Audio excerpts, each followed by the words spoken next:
clicking of my thumbs. Something wicked this way comes.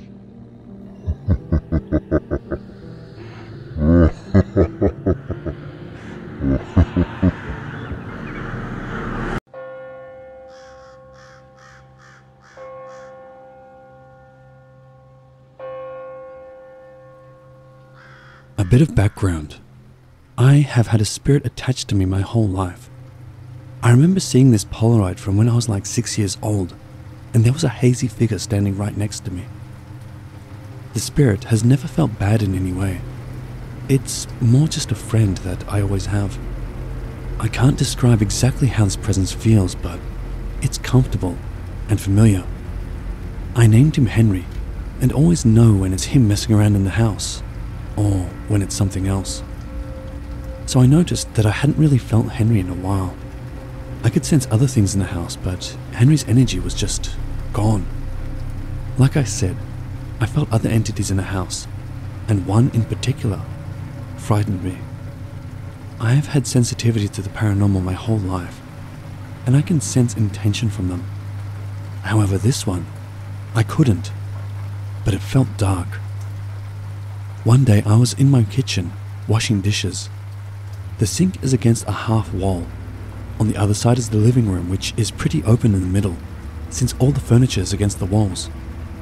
The glass door plus the windows on the opposing wall let in so much natural light that everything is illuminated. As I was washing the dishes, I casually glanced around the living room. In the center of it stood a dark figure. I quickly shifted my gaze and didn't look at it long because every single instinct told me I would regret it. I didn't look at it long, but the image is still burned into my memory. This figure was shaped like a person, more than 6 feet tall with broad shoulders. The arms were uncomfortably long, and the fingers were too big and too few. The figure was solid black, and so dark that it seemed to mess with the colors of the living room. From my peripherals, I saw that it actually seemed to be rising out of the floor.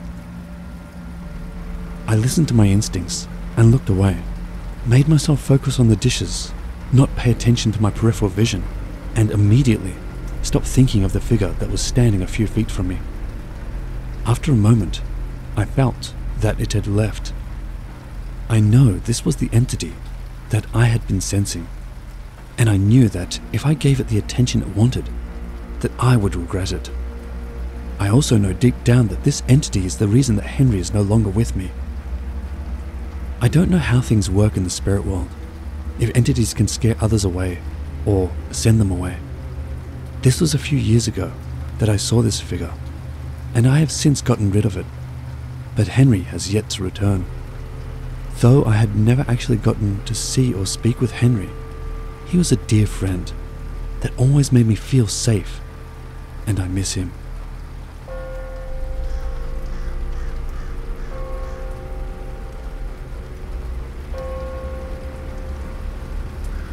My house has been in my family for decades.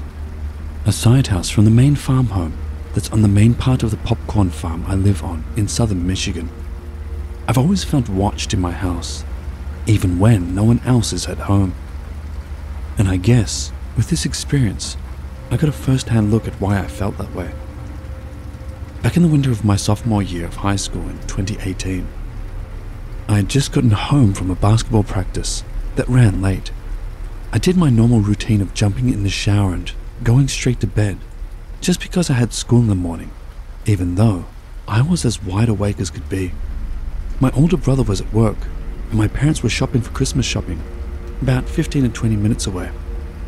I got an overwhelming feeling of dread after I got out of the shower, like something was on the other side of the bathroom door, waiting for me.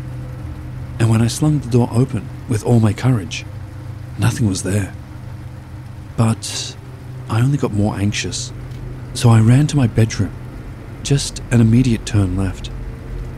I jumped in bed and chalked it up to being my normal anxiety of being home alone, even though I know it felt like more than just that. I got into some boxes and laid back in bed and watched some YouTube on my phone. something from my favorite storytime animator to lighten my mood and relax me until my parents or brother got home, whichever came first. Relieved, I heard someone walking into the bathroom quickly, like my dad seems to always do when they're gone for a minute. Just happy someone was home, I leaned back in relief. Just to my right was a small bedside table, about a third of the height of my laying down flat on my bed to the top of my door, so I could still see anything above it easily, and about 3 feet wide, so that's about all that was between me and the door. As soon as a knock came, I felt the feeling of dread, stronger than I've ever felt before, immediately knowing something bad was going to happen. The door creaked open, enough for what I thought was my mum to fit half of her small 5'5" figure through. I asked, "Mum?" in a confident tone. This figure just stared down at me, laying in my bed. Realizing this just wasn't a silhouette of my mum, it was dark, like I could visibly see it with only the moonlight illuminating my room. I proceeded to ask, "Lane?" My older brother, who by no means has a figure of a small woman, he's 6'2". It's just what came out of my mouth, hoping it was him, because who else could it be? The figure, being as dark as it was, shook its head no, slowly, and slowly slipped out of the door and shut the door behind it. After maybe 10 seconds of silence, I sat up, confused and scared. I opened my door, thinking it was my parents messing with me, but their bedroom is straight across from mine, and their room light was off, as was the hallway and the rest of the house, like no one was ever there. I walked out into the kitchen, and there they were, walking in, with arms full of grocery bags, and I asked them if they had come into my room. They said they had just walked in from shopping, and to help them with all they had left. I don't talk about this experience much, only with one other friend about 3 years after this experience. I felt as if my regular anxiety somehow willed this thing to me, like it wanted to mess with me.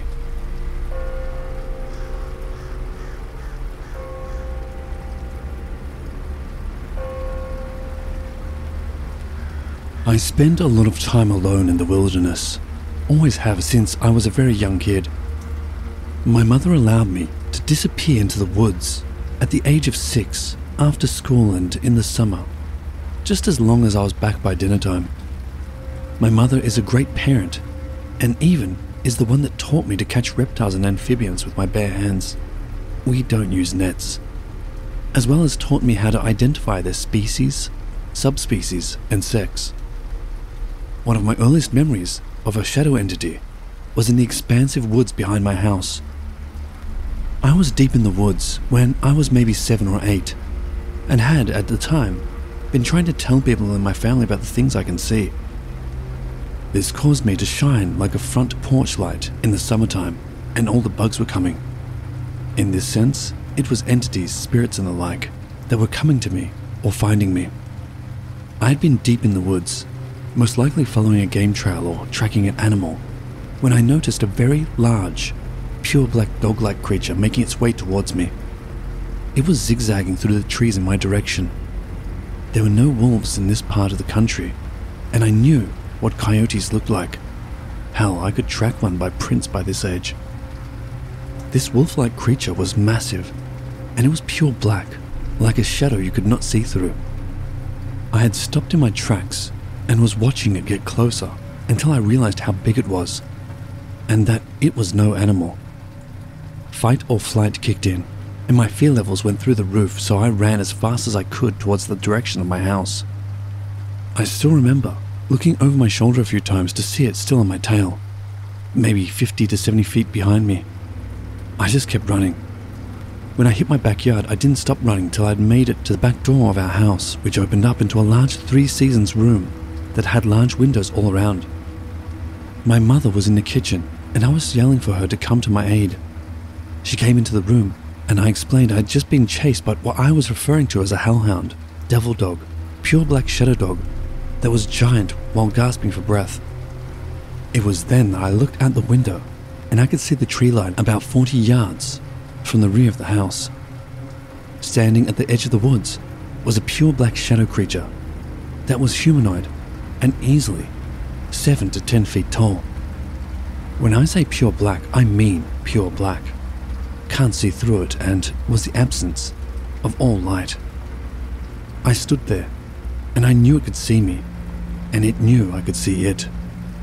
I remember telling my mother to look, and as I did, it melted into the forest behind it and was gone.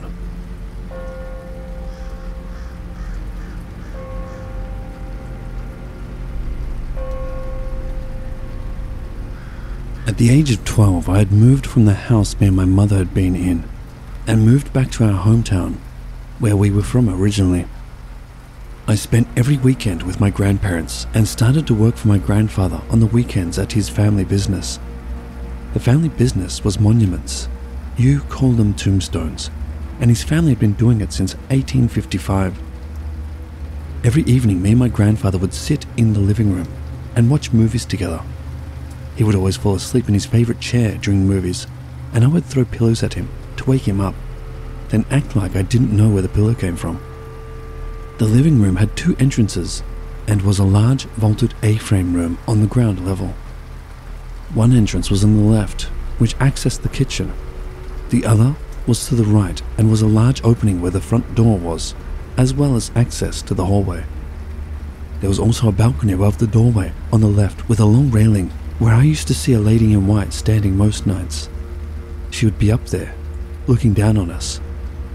Every night without fail, I would see a pure black shadow, maybe 6 feet tall, that would come down the hallway, then disappear behind the dividing wall, which made its way to the kitchen. I saw this for months and tried to tell my grandfather about it a few times, but he didn't believe me. Their house wasn't exactly happy. It had a lot of negative energy in it due to the amount of arguing, fighting, and screaming matches my grandparents would get into. One night, I was the only one in the living room, and it was about 1 a.m. I was trying to stay up all night because the next morning my grandfather was going to drive me to a sleepaway camp in Maine for a portion of my summer. I was on the couch watching TV when I saw the shadow come down the hallway and then stop at the end of the hallway looking directly at me. No eyes, no face, just a tall, living shadow. I stared back at it for a minute, the fear rising in the pit of my stomach. When I blinked, it was then at the entrance to the living room, like my eyes had been a strobe light. When I blinked again, it was in front of the TV, at the foot of the couch I was laying on. I stared at it. I could not see any light from the TV through it. Nothing. As I stared at it, it then rushed straight forward through the couch, lunging at me. I threw my hands up and closed my eyes. Scared shitless, I opened my eyes, and nothing was there.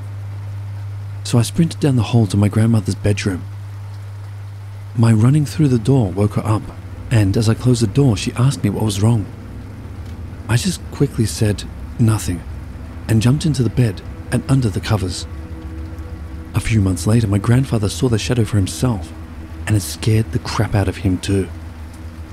He named the entity Higgins for some reason. He apologized for never believing me about the things I saw, and believed me from that day forward.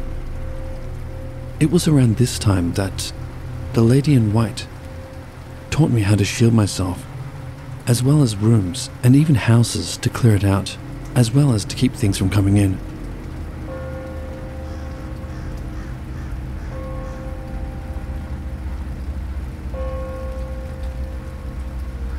At this point, I was 15 and knew how to protect myself better, thanks to the lady in white. I was dating a girl who lived in a small town adjacent to the one I lived in. My girlfriend and some of our friends would often hang out in the cemetery in town, and I would teach them the history of the headstones and how they were made. A lot of them were made by my grandfather's family, and a bunch by him and myself also, so they enjoyed the lessons. It's not often people know a 15-year-old monument builder, so it intrigued people. Before you ask, I've spent hundreds and thousands of hours in cemeteries, and have only had maybe 2 experiences in them of note. I don't count when I used to run funerals. That's a common time for more of the deceased to show up and pay their respects to the ones being buried by me. This night, my girlfriend and some of our friends had been in the cemetery and were walking out of the gate due to it being too dark to see. When we closed the wrought iron gate behind us, I glanced up the road to my left, where there was a streetlight at the bottom of a hill. I could see a pure black shadow moving in a strange, janky way, like a puppet, coming down the hill. I stopped and stared at it, which caught the attention of the group I was with. They all stared too, then started saying in scared voices, "What is that?" Then they were all saying in panicked voices, "What the hell is that?" It had made it to the light at this point and passed under it, moving in a shifting, shaky, janky way like a marionette being used by a child. In a blink, it was on one side of the road, then the other, back and forth, and was about 80 feet from us still. I told the group to start moving towards town, and they all took that as run away and sprinted down the road with me on their heels, holding the back. I yelled for them to stop when they had made it 50 feet down the road, and then they all turned to me. I remember telling them that I've dealt with this kind of thing before and told them to keep heading to town and I would be there soon. Then I turned around and started walking towards the entity while building up my light inside of me. My girlfriend grabbed me and was yelling at me to come with them, and I fought her off of me, telling her only I could deal with this and that I would catch up with them and not to worry about me. I took her hands off of me and kept walking towards it. Behind me, she began to break down crying, begging me not to do this, and the rest of the group was scared beyond belief.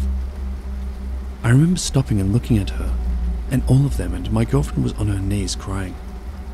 And that's the only thing that stopped me. I wouldn't be protecting them by walking towards this being. I would be protecting them by getting them away from it. I walked up to my girlfriend and picked her up from the ground in the pool of tears she was in, and told our friends to follow me and kept walking towards town.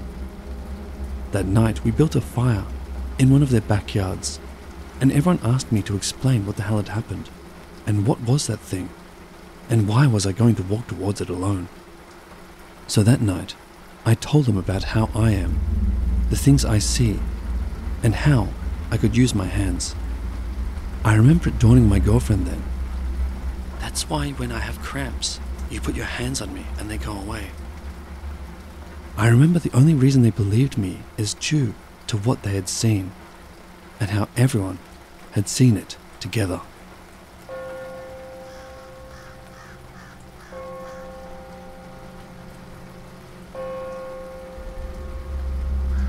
At 25, I moved across the country to a new state. Me and my girlfriend at the time had been living in an apartment together for about 6 months. It was my first time living in a town and not having woods surrounding wherever I lived, and that took getting used to. My girlfriend had been a nurse, and she also knew how I was. I learned to be more open with my friends and girlfriends at that point, due to the strange things happening nearly daily around me. It was better for them to know up front, so that way I wouldn't need to explain myself when strange things happened or they saw some of the spirits I let follow me around or stay in my home. Only good ones, mind you. I don't let anything negative even onto my property, apartment or house, due to my shielding regimen. That doesn't mean things haven't tricked me though, like I'm going to talk about now. My girlfriend at the time, as I said, was a nurse. She often would have things follow her home because she was slightly sensitive, as well as the fact they could probably sense me around her, even when I wasn't with her. She brought something back one night. I could only feel it in my apartment, and it hadn't revealed itself yet. I was trying to see if it needed help or guidance and why it was there, but it wasn't giving me hardly anything. This was something I even told her at the time, and that I was letting it stay until I figured out what it wanted. She worked nights, and I would have the apartment to myself. This night I knew something was off and not right. I'd been rock climbing all day, so I was physically and mentally exhausted. I was in our bedroom, a dog and cat both on the bed waiting for me to get changed and lay down for the night. As I had gotten changed and was about to get into bed, I could feel something watching me from the hallway. The hallway leading to the bedroom was about 10 feet long. I turned and looked down it, and at the end of the hall was a pure black shadow, the same size as the one my grandfather called Higgins. And, just like the rest of them, it radiated pure fear. At least, it tried to impose fear onto me. After only about 5 seconds of staring at each other, it rushed down the hall at lightning speed towards the bedroom, and I slammed a door on it. My bedroom is my most shielded part of where I live, to help things from bothering me while I sleep. Immediately the door began to shake, and the doorknob began to rattle. I grabbed my phone and called my mother. I knew my girlfriend wouldn't answer due to being at work in the hospital. When my mother answered, I told her to be quiet and to listen. She could hear the doorknob rattling and the door shaking. No, I did not take a video. I called my mother and let her listen. Then, had her talk to me for a few minutes while I tried to wake up my mind from the exhaustion of my day in order to get it clear enough to where I could push this thing out of my apartment using my light. Getting rid of the thing and centering myself is a higher priority than taking a video of a doorknob shaking, just to post it to the internet, only for people to say, "Why didn't you just open the door?" and all the other things people would say to debunk it. I would much rather just fight the damn thing out of my domicile. After about 5 to 10 minutes on the phone with my mother, and me sitting on the floor grounding and meditating to get my mind clear, I told my mother I was ready, and thanked her for waking me up. I sat on the bed, crisscrossed, closed my eyes, then pictured my light. I picture it as a ball forming in the center of my chest which, as I breathe, spreads to all of my appendages. When it made its way to my hands and feet, I slowed it to spread across the bed in my mental image, then flow across the floor, up the walls, and ceiling closed at the ceiling. I then pushed out of my room and into the entity outside my door, covering every inch behind it as I pushed it through my apartment, like a wave of light. Now, it did push back, and I knew it would. That is why centering myself and waking myself up with the phone call came as priority. It fought back against my wall of light I was driving it out with, feeling its voice mentally which also fought against me. I drove it out of the apartment, then down the stairs and off of the property of the apartment grounds, targeting it specifically. When I was done, I got out of bed, opened my bedroom door, walked down to my kitchen, opened the fridge, and grabbed a beer.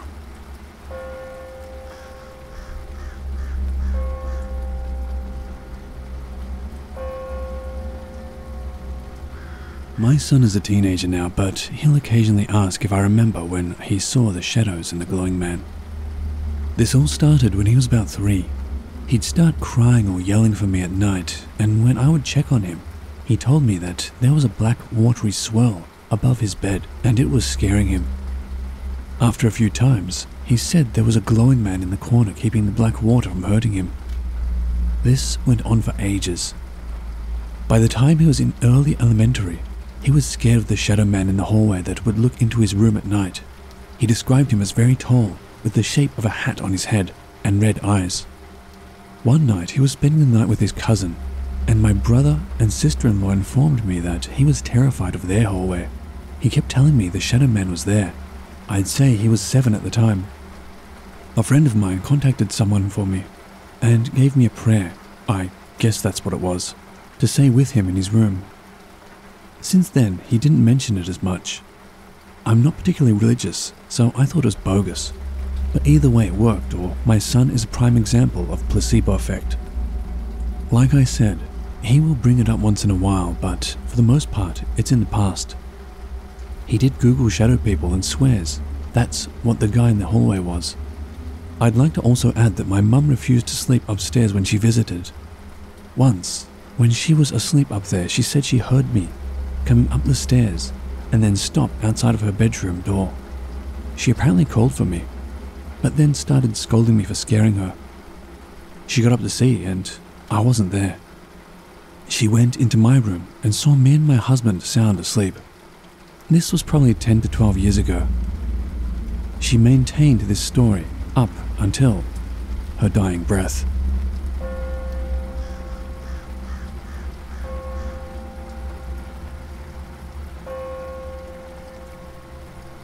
So a few years back, I had gone out with some friends to the mountains for a camping trip. And by camping, I mean everyone gets drunk or high around a fire in the middle of the woods and then passes out in their trucks. I was always the youngest of the friend group, and this took place before I found my taste for mind-altering substances. I'm typically something of a skeptic, and if this had happened nowadays, I'd probably blame it on being drunk. But I was stone cold sober the whole time, which is why I feel so sure of what I saw. We're all out at the campsite, maybe 10 to 15 of us. I'm sitting on someone's tailgate smoking a cigarette when my friend, let's call him John, comes up to me clearly intoxicated. John was the one I came out to the campsite with, and probably my closest friend out of anyone here. He asked me if I wanted to go on an adventure with him into the woods. I figured that, if nothing else, I should probably go with him just to make sure he didn't drunkenly fall over and hurt himself. Not to mention, even though I didn't drink or do any drugs back then, that didn't mean I was opposed to fun adventures into the forest. So we walked past the tree line that surrounded the campfire and into the dense trees. The moon was out, and it was a pretty clear night, so although it was dark, it wasn't pitch black. We came to a clearing that seemed to be made up of many flashish boulders and rocks. We were looking up at the night sky, and John was drunk talking, and I was listening and nodding along with whatever nonsense he was saying. He sat down on one of the flatter rocks and eventually just laid down and passed out. I tried to jostle him awake, but he just kept mumbling for me to let him have a rest for a while. Since this is usually how John behaves when he's drinking, I complied. I figured I'd head back to the campsite and check on him again in a little bit. I go back, talk to a few people, smoke a few cigarettes, then decided to go back and check on John. Maybe 10 minutes had passed. I'm walking back to the clearing where I left him, and already from afar I noticed that he wasn't in the spot that I left him. I kept going, figuring that he must have gotten up and wandered off somewhere. As I'm walking, I notice a shadow in the shape of a human standing behind a shrub of sorts, a few feet to my right. I stop, figuring that it was John messing with me. I said, "Dude, come on, let's head back to camp." And no response. Then, the stereotypical, "Please, you're not scaring me." And still nothing. I move closer to the shadow and notice that I can't make out any distinguishable features. No shirt logo, no eyes, or any face for that matter. Just a vacuum of black that stood in the shape of a human, hanging out with me in the forest. I backed away, putting it all together that it wasn't John, and I ran back to camp. I checked the truck that John and I drove out in, and there he was, sleeping on the bench seat. I did a quick head count, and everyone that I had recalled being at the camp was still there. The only thing that convinces me that this was paranormal was just the sheer absence of light that this thing took the shape of. Just pure darkness. Whenever I tell this story, John always gets the chills imagining that this thing was probably out there with him when he was passed out by himself. The general conclusion was that John had stumbled back while I had left him, and I just didn't notice that he had returned. Like I said, I'm a skeptic, so I always try to rationalize these things, but this is the one experience that I've had that I just can't believe was simply my eyes playing tricks on me. I've heard of shadowpeople, but I always thought those were just what people saw during sleep paralysis, not out in the wilderness and fully awake. If anyone could give me an idea of what this could have been, that'd be much appreciated.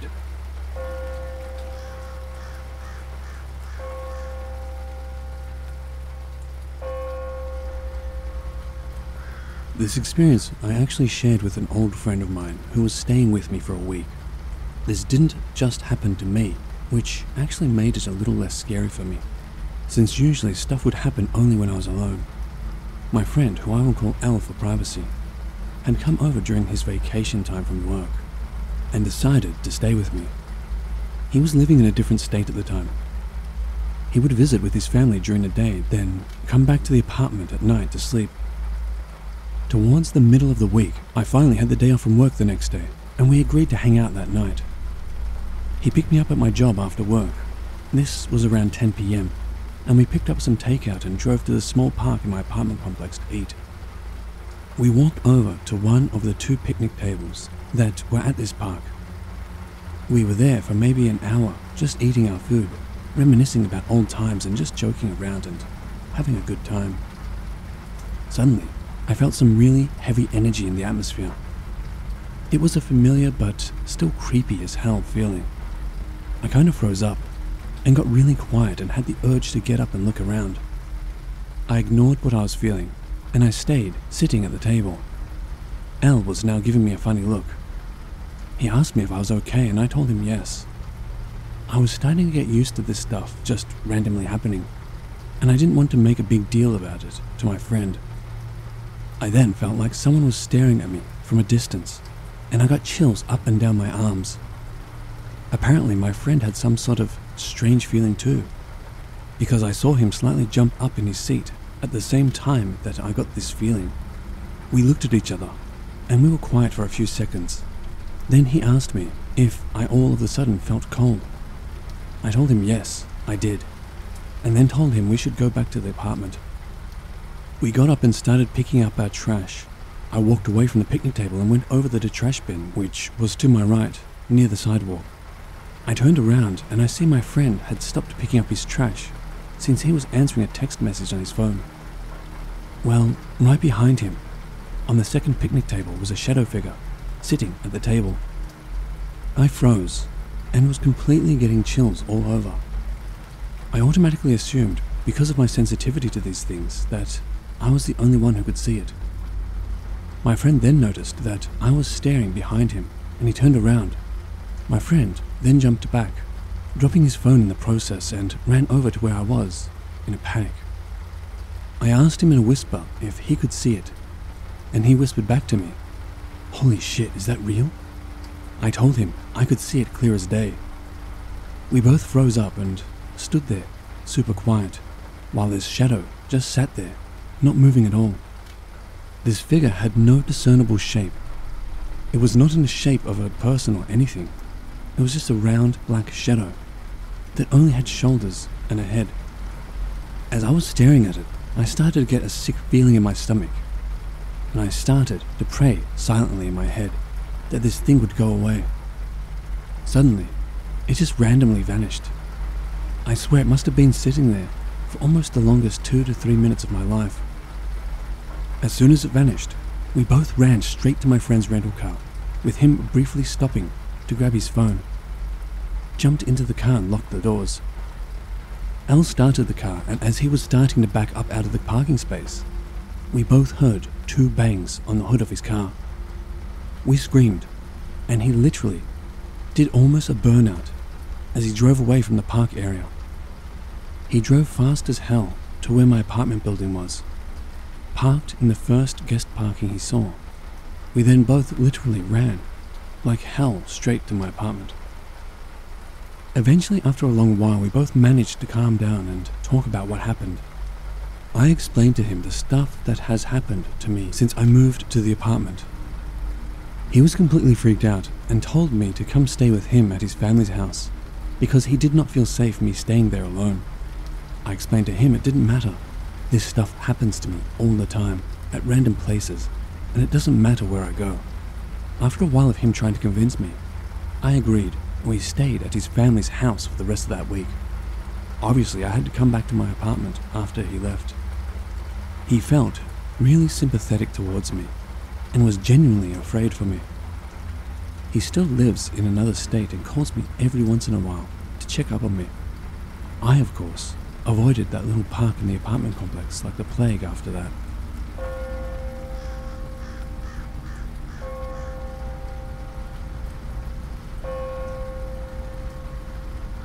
So I used to live in a private house. It was a 3-family home, but it was shared with other families. I remember the home layout perfectly well. When you walk in through the door, you have the bathroom in front of you and the kitchen to your right. To your left is the large living room and the bedroom after that. The bedroom was small, but it was enough for my small family. There was me, my dad, and my mum. We weren't far from stores. There was like around 5 stores and 2 supermarkets. Father was at work doing security or EMS. I don't remember too much what he did. So it was me and my mother. She wanted to go to the market that day, and I was in the bedroom watching TV. We had a high riser, a bed that goes under the other and pulls out when you're ready to sleep, leveling with the other bed. I was sitting on the bottom one when my mother comes into the room asking if I wanted to go with her or stay home. Of course, I chose to stay home because me, a kid, and TV. So my mother gives me the rundown of the rules of her leaving me alone in the house. No opening the door, do not leave the room, and just stay watching TV. Me and your father have the key. My mother leaves the house and I faithfully stay watching TV after watching her go out of view to the end of the block, which again wasn't far at all. Now I turn and watch TV. Suddenly the TV starts becoming messed up and I start messing around with the bunny ears to realize it's not working. I change the channels and it's all white noise. I hear something. My name. I'm thinking my mother is back and I walked to the bedroom door. I looked ahead and no one is there. My mother had not come back, so there should be no one in the house. I stay quiet though, in case someone was at the door. Again, I'm in the bedroom and I can see straight to the kitchen. I go back and stare at the TV that was no longer showing a picture but just static that seemed to have appeared out of nowhere. But I was a kid, so I wasn't sure how TV worked. Again, I heard my name. I turned my head and looked to the bedroom door, staring at it. Hearing my name, I was rather shocked, since it wasn't my mother's voice and my dad wasn't home. Again, I heard my name and there were steps, but it wasn't what footsteps should sound like. It wasn't a pitter-pat of flat feet. It was a sound of hooves, like a horse, but slowly, with caution as if aware. Thonk was one step after my name was said. It wasn't a firm voice, it was more of a whispering call, as if luring someone. I stand up and walk again, slowly this time, towards the bedroom door and look out, looking straight ahead, towards the living room, the bathroom and the kitchen. I could see half the fridge as it was there, casting a shadow from the light that came from the window. Thonk thonk. The hoof noises happened again, and slowly the shadow of the fridge moves. I just thought someone was in the driveway moving around, until I saw the shadow form. It was next to the fridge, and there was a shadowy figure, kinda skinny, the upper body slightly arched forward, the head shaped like a triangle with a sharp chin, and 2 long pointy things coming from the head. It looked like a person just standing there, but not physically. The bottom was of 2 legs, but the legs weren't straight. They were arched back, like an animal on hind legs. I didn't know what I was looking at, but I just stared at it. It stood still, but you could hear a horse, slowly walking till it was starting to strut faster. My name whispered again, as I stood in fear at the door for a split second before running into the room and hiding under the bed. I stayed there, hearing the hooves getting closer, but it was sounding like it was passing through the bathroom and just going through the living room. My name still being whispered. I started crying, not sure what was going on, and suddenly, just like that, you heard the keys to the door unlocking it. The hooves stopped, the whispering died, and the TV was back to showing whatever show was on for that channel. When the door opened, I ran so fast and hugged the hell out of my mother. I cried so hard, and my mother thought someone did something to me, but I didn't know how to explain it. So I told her I was scared, and she said, "Well, I told you I was going to the supermarket, and you wanted to stay." That's all I was able to say to her when I didn't understand anything. This was my very first memory of my seeing and hearing of the paranormal. Years later, I've seen the depictions of how religions had seen the devil, and I saw it looked exactly like the image of the shadow that had first appeared itself to me. But by then, I had already seen so much, and admitting that you might have seen the devil at 6 years old wasn't really on my mind to tell anyone. But yes, my first paranormal experience was the shadow of the devil himself.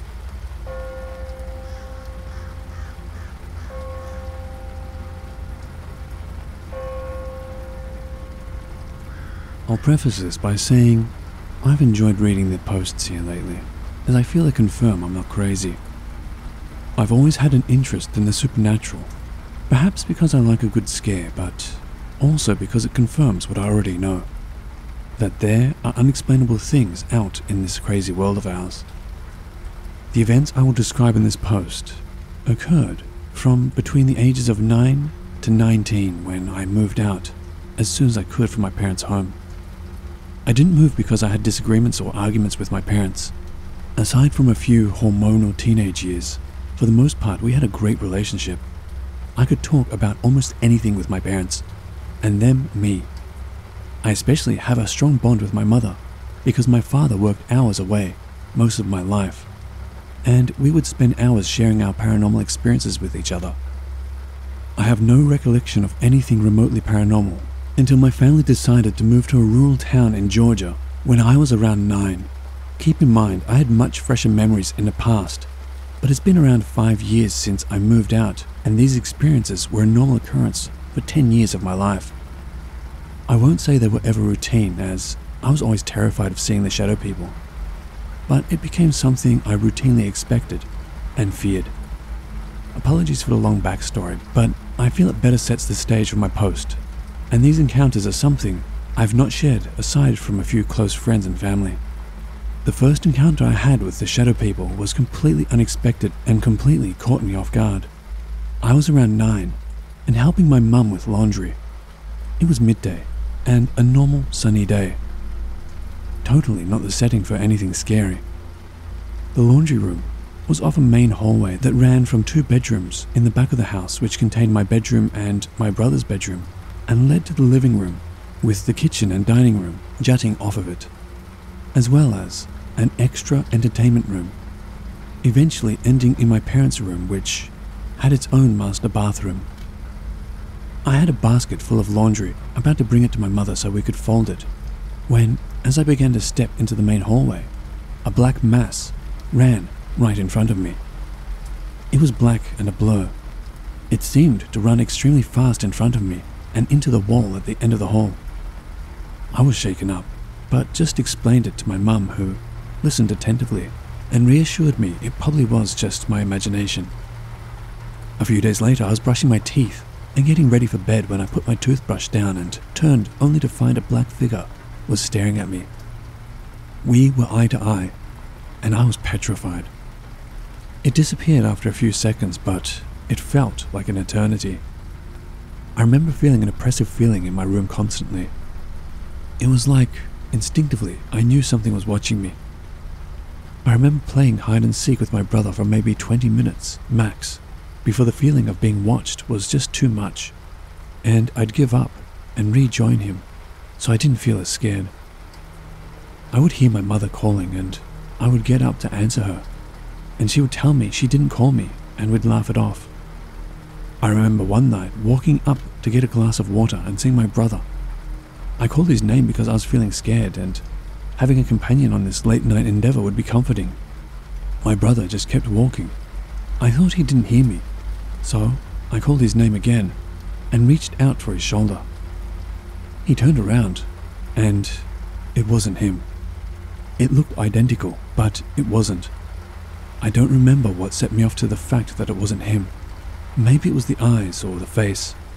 It was so long ago that I just remember it happening, and then it disappeared. I ran to our shared room where my brother was asleep. I confided in my mother, who mentioned that early in the mornings when she was making coffee and getting ready for our morning routine, she would occasionally hear the sounds of children playing and hiding, and would call out our names to no response.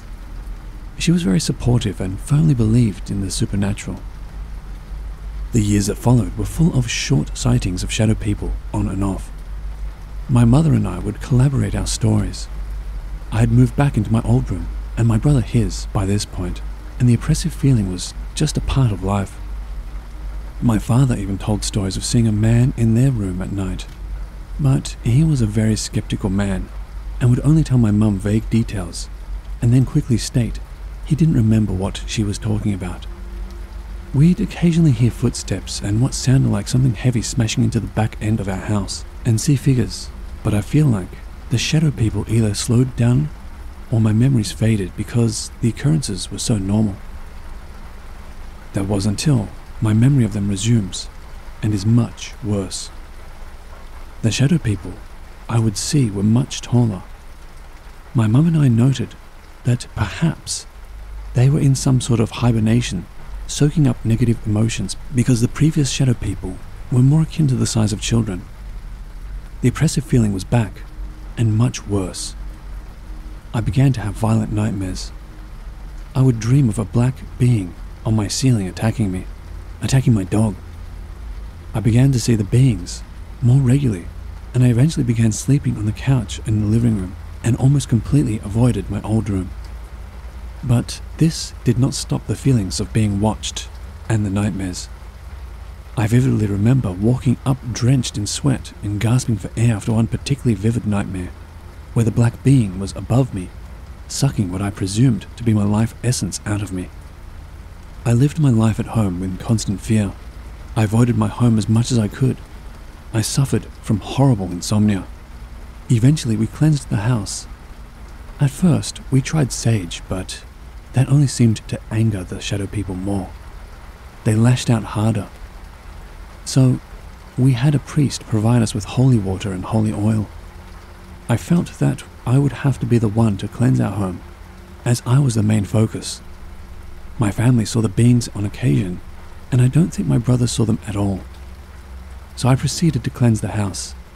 Things were quiet after I did the cleansing, until one night, when I had a new nightmare. I dreamt of a completely burned man. I could make out every horrible detail in his burnt flesh. He still had his eyes and teeth, and he was just staring at me and smiling a creepy grin. I woke up mortified, but I interpreted the dream as more of a, I have to leave now, but I'm not finished with you. Apologies for the long rambling post, but I thought I'd share. My family home was built when we moved.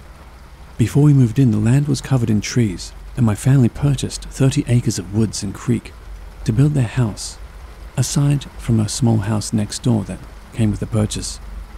We stayed there while we waited for the land to be cleared and a home to be moved there. My dad stated a man was murdered in the first home because he was in with some shady characters, but aside from news articles and town gossip, we never actually found out much. I should mention, there was no activity at the other house aside from some creepy vibes, and sometimes after it was left vacant, or when I'd get home from school, I heard voices inside and out, but couldn't make out words. It sounded like a male and female talking, but they'd be quiet as soon as I started making noise in the house. Also, my mum would have strange dreams, but they weren't malevolent. On one occasion, she mentioned she had dreamt of a young boy who was dead and buried at the back end of our home.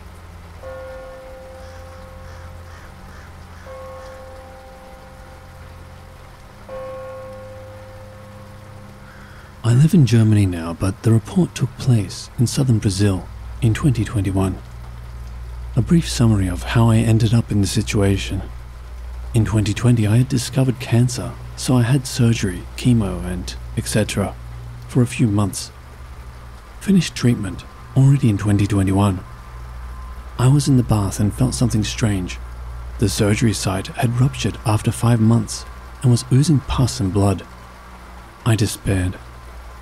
My father has a quarry with an open mine of about 120 meters of diameter and 20 meters deep. It is a place far from the city, about 8 kilometers, in the middle of the woods with some family farms nearby. Well, I love the place and decided to go there to think about what to do. I was afraid to restart the treatment. afraid that maybe the cancer had come back with a vengeance. There is the place where the crushing plant used to be, exactly where the trucks unloaded to the grinder. To take advantage of the force of gravity, it is located on the slope of a ravine, about 20 to 40 meters high, with an incredible view of the horizon. I parked my truck there and lay on top of it and watched the shooting stars. I don't know exactly how many hours later, but it should have been something like midnight. I hear footsteps slowly coming towards me. I was armed with a pistol, but I left it inside, and I was in the back of the truck. All I had was a piece of wood lying there. At that time, I was scared of it being a criminal, as we had problems with thieves stealing machine parts. But the sound came right from the side of the cliff, and it's impossible for anyone to walk up. My second thought was that it was a jaguar, and because I had been laying down for a long time, whether it was a jaguar or a criminal, he might have thought I had fallen asleep. As the steps got closer, I deduced that he was already on my side. I looked without moving my head, and I didn't see anything that was the height of a person, so I jumped with a piece of wood and screamed because it had to be an animal. Then, I saw something I've never seen the likes of before, and I get goosebumps just writing about it. A human figure, completely dark brown. It had no eyes, no mouth, no ears. It looked like thick smoke. It walked very clumsily, as if twisting. When I jumped up and screamed, he did absolutely nothing. Passed by me and followed the opposite path I took to get there, left the road and entered the forest. After that, I took the gun from inside the car. He waited for a while and came out again in the clear and started coming towards me. The night was very clear with an almost full moon. When he got to a safe distance, as he came towards me, I started shooting. I shot 10 times. I remembered that I still had 12 rounds because when I arrived, I fired a few shots. I landed all the shots as it approached. It didn't do anything. It didn't seem to hit anything. At that distance, I never missed. But he stopped, went back to the bush. The rest of the night he walked in a semicircle around 50 meters from me, into the woods, out on the clear, and into the woods on the other side. When dawn began, he entered the forest, and I could hear the footsteps in the distance. This place, I grew up there. I know every inch of it. I'm 32 years old. My childhood and youth was spent walking around, going into the forest. I've never seen anything like it. When I asked my father, he just said that it wasn't good to go there alone at night because there's something strange.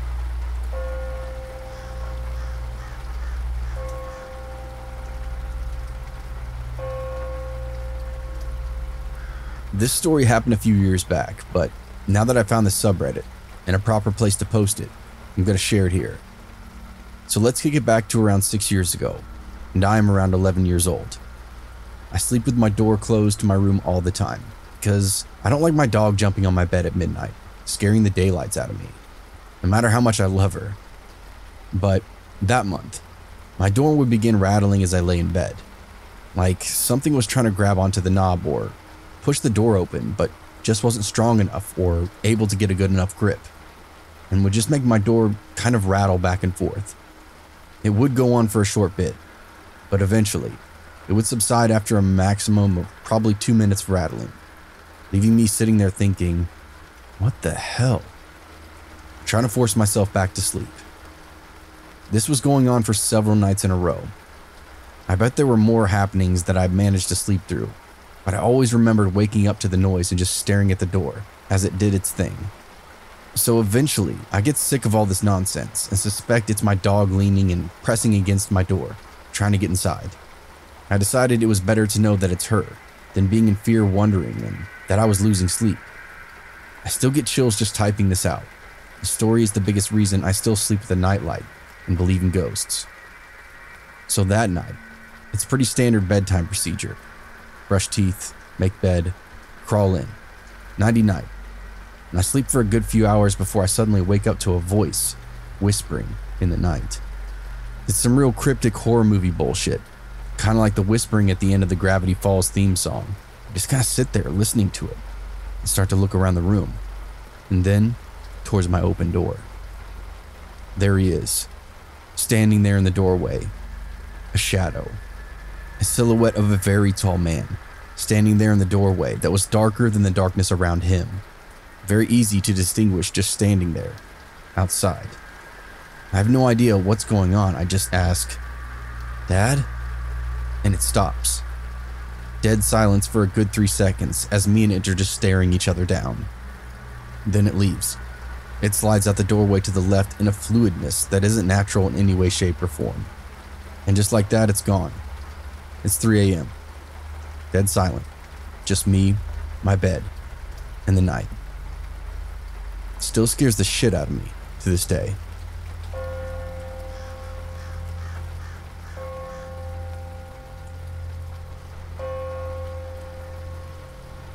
When I was still in college, I used to stay alone in a dorm room in a building where the hallway lights would have remained on at all times.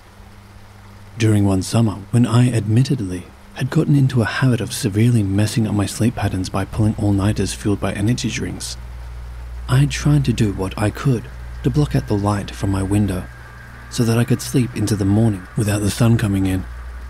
Even so, the light from the hallway outside would always be slightly visible from beneath my door.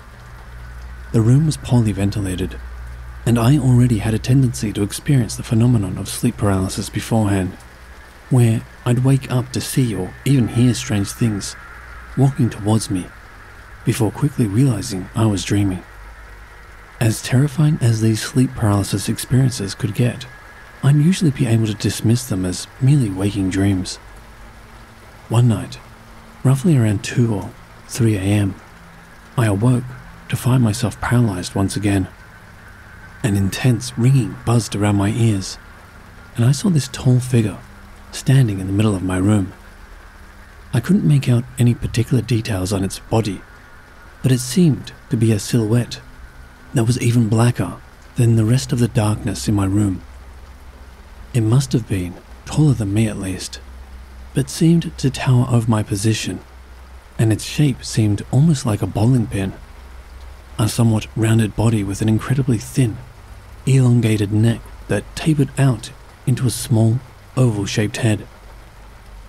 On its head were these 2 tiny, gleaming white dots that looked like eyes. Upon noticing it, this figure began to silently glide towards me, its dark shape undoubtedly swallowing up more of the room as it got closer. Eerie as it was, I dismissed this as just another hallucination. As if it responded to that thought, I noticed that it was blocking out the light that would have come from underneath my door. At this point, I was disturbed. It is one thing to have hypnagogic hallucinations during paralysis, but the fact that the light was being blocked implied something really was there to block it. The entity continued to glide silently towards me, betraying no more details in its form beyond its gleaming white eyes. But I felt the ringing in my head escalate as it got closer and closer. When it got to my feet, the paralysis suddenly broke, and I kicked it. It immediately dissolved as though it was made up of bubbles and dust. It distinctly reminded me of the cloaking effect from the Predator movies and other sci-fi movies. I've since had many other vivid sleep paralysis experiences, and I can again usually discount them as vivid waking dreams from someone who's a big fan of sci-fi and horror.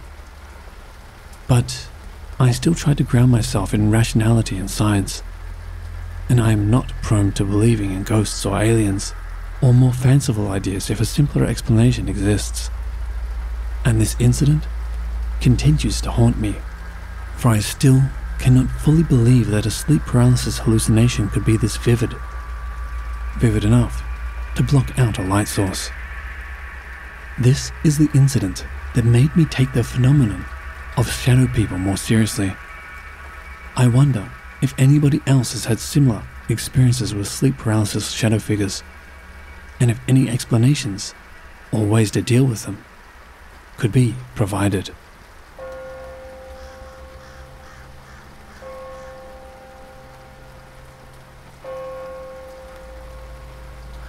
This happened when I was young, and it has disturbed me far worse than any other experience.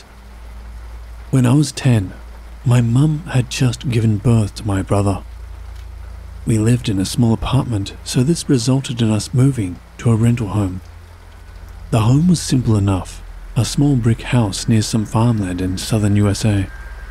It was neat because a Native American historical site was within walking distance. I was excited about the move. The first few weeks in the house were normal enough. My stepdad got a new work schedule, so we had to change sleeping arrangements. Before, we would all just sort of watch TV and pass out whenever. His new schedule was getting to work by 4 a.m., so that meant lights out early. I remember being upset that all the lights had to be out early, and I could not fall asleep at that time. Lying awake in pure darkness, I had a feeling of fear coming over me. Next thing I know, I was on the ceiling, looking down at my body. I stayed up there, paralyzed for a few minutes. I will never forget it. Still to this day, 20 plus years later, this is the only time an out-of-body experience has ever happened to me. Of course, I told my mum I was terrified. She says nightmare, but I was not asleep. I remember being tired at school because I stayed awake and turned my closet light on all night until my stepdad woke up. I did not sleep. The next day after school, I fell asleep for a long nap. Pretty much the only time I would get any rest for the next few nights. When the lights out came the next night, I did not sleep. I kept thinking about the ceiling experience. My bedroom was connected to a large open den and hallway where my baby brother's crib was located. This den also had a sliding door to the backyard. I had my door cracked halfway, and as I turned my attention from the ceiling to the door, that's when it started to happen. What I refer to as the fear started to come over me, a tingly, frightening sensation. That's when I saw it. A solid black shadowy figure that wasn't exactly man-shaped but resembled a man is the best way I know how to describe it. The shadow stood there, watching me from outside the doorway. All of a sudden, I felt a pressure on my chest-throat area, like this thing was taking my breath and life right out of me. I wanted to scream, but I could not. Eventually, I could breathe, and the entity just disappeared back to the hallway where it came from, and I went screaming to my mum again. Of course, another nightmare, she says, as I'm falling asleep on the way to school. I remember getting yelled at by teachers for trying to sleep in class. The next night would be my final encounter with the Shadow Man. This time, I begged my mum to leave my light on. She tells me I can turn it back on when stepdad falls asleep. I'm wide awake, scared to death, and nothing happens for a long time. Then the feeling comes, like clockwork. I'm not sure what time these events occur, but if I had to guess, I'd say around midnight. This time the figure appears to float right up beside my bed and put their hands around my neck. The same feeling as before, but closer. I'm terrified but cannot move or breathe, and I am wide awake, sucking the life out of me. Repeat no sleep process until early morning or on the way to school. Repeat mum saying it's a nightmare. Thankfully, stepdad suggests buying me a TV for my room that I kept on all night. I'm not sure if these entities hate the light, but whatever the situation, I never saw the thing again. It doesn't change the fact that I still fear the dark and sleep with the TV on to this day. Before I was never afraid. Before I never cared much about the paranormal. Ever since that week, I research and seek out answers. These things are real, and I do not believe scientists have it all figured out by saying sleep paralysis, because I was never asleep. Mankind has experienced shadow people for centuries. The paranormal is something you have to experience before you can become a believer. Insights would be greatly appreciated. Thank you for listening. Keep the lights on and stay safe out there.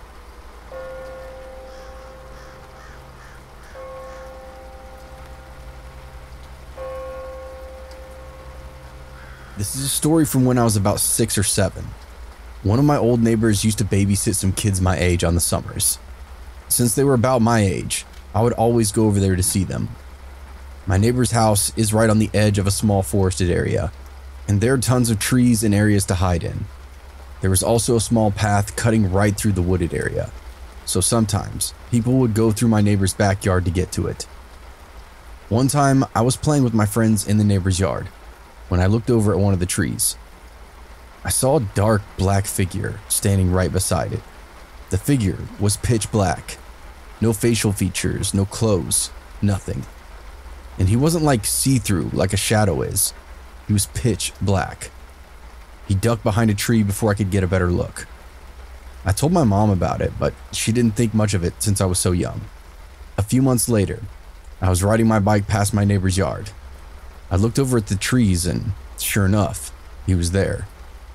I stared at him for a moment before looking back in front of me, hit the curb and scraped up my knee. When I looked back, he was gone again. This is the last story I have about him. About a year after I first saw him, me and my sister were in my backyard playing on her play set. All of a sudden, I heard my mom yelling for me to grab my sister and come in. I grabbed her and ran back inside, but just before I got inside, I glanced over at the fence, and there he was, staring at me and my sister. I asked my mom why she called us in. She told us it was because she saw the man too, and thought he was some creep or something. She described it exactly as I had. I never saw him again. Nowadays, I still don't know if it was some sort of spirit or just some creepy dude that I happened to see multiple times. My sister was too young to really remember him, but me and my mom still talk about it to this day.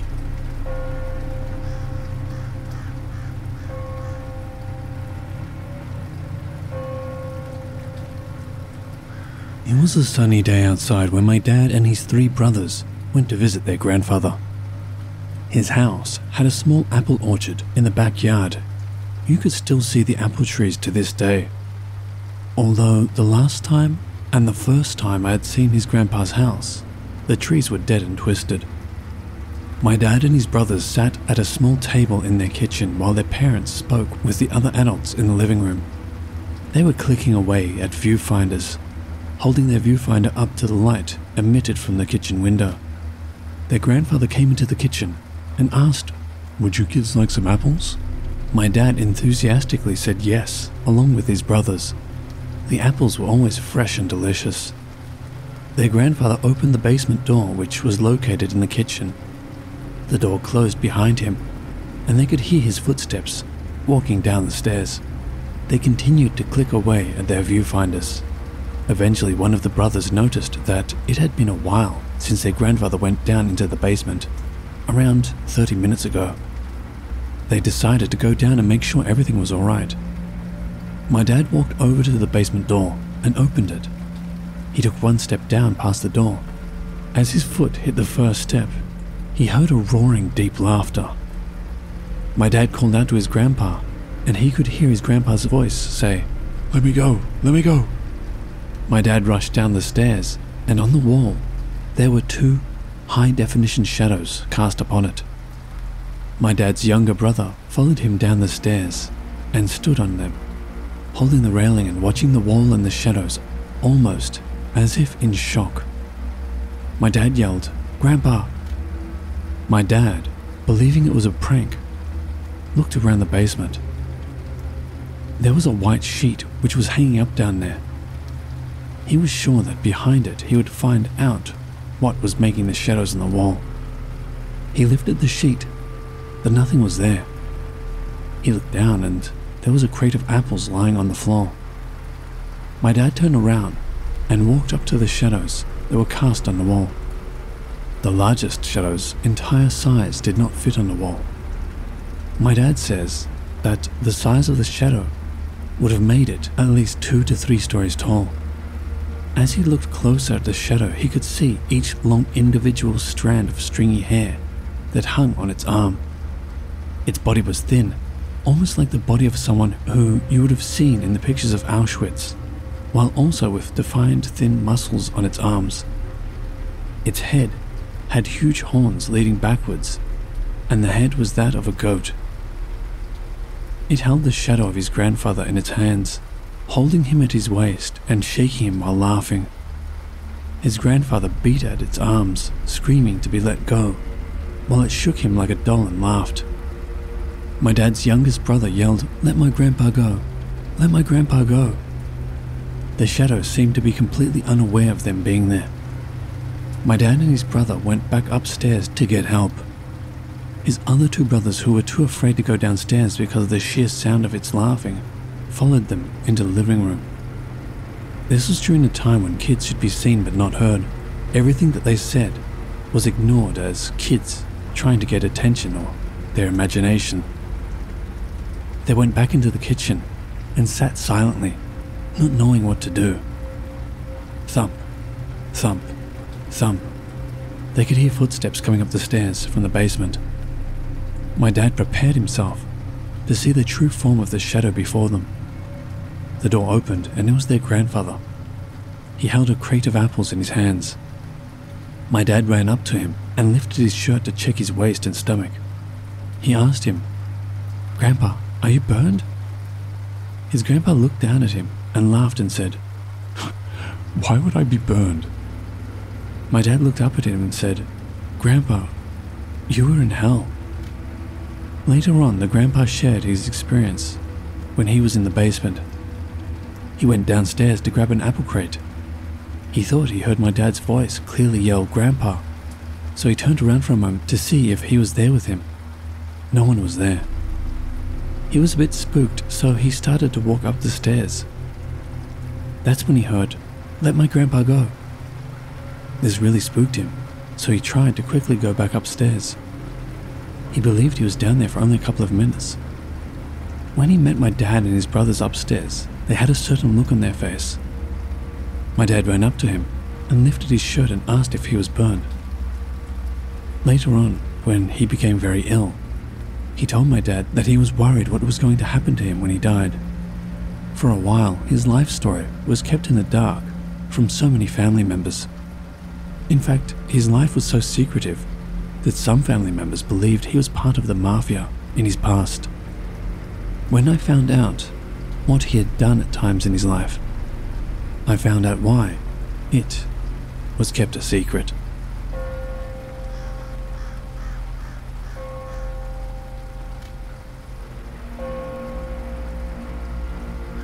I don't know about any of you, but who else has experienced the phenomenon known as the Hatman? A shadowy being wearing a trench coat and a wide-brimmed hat, shrouded in darkness, who often visits you while you sleep. I've had some very vivid Hatman interactions in the past. Whenever I have sleep paralysis is when I experience the most activity. There were 2 incidents for me that really stick out. The first, he was standing at the foot of my bed and I was using all of my strength to kick him with my foot. But the moment I got my foot to move, he vanished and I could finally wake up. The second time was far scarier. I woke up to him standing directly above my bed, staring down at me with these hollow, see-through eyes that almost appeared to be blinding white lights. He kept bending closer to me, as if to observe me. He reached out and grabbed me, and I woke up in such a panic. My heart was racing, and for weeks I was afraid to fall asleep, especially with the lights off. Now, whenever I go to bed, I make sure to avoid sleeping on my back, as to not see the Hatman or any of the other shadow figures watching me while I sleep in my room. What are your experiences?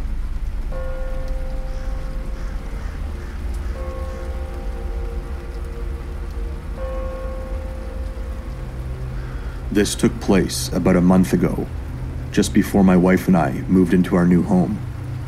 I had just gotten off work and picked up my son from the babysitter.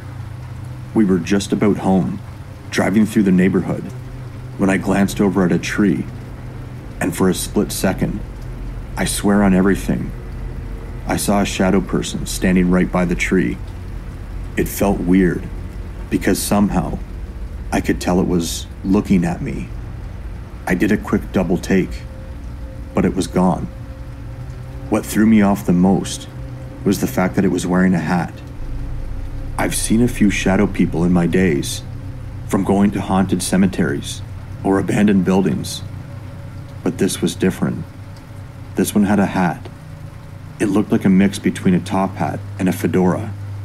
I shook it off, drove home, and then told my wife what I saw and thought nothing of it. Later that night, though, I saw him in my dreams. I don't remember the rest of the dream, but I do remember coming in through the garage, turning around, and seeing him standing there in the middle of my garage, watching me. I froze. I fell to the ground and watched in silent terror as he walked towards me. He bent down on one knee and placed his hand on the center of my back. That's when I was shaken awake by my wife. I was hyperventilating. For about 3 or 4 days afterwards, I could feel a white-hot cold spot on my back, right where he touched my back in my dream.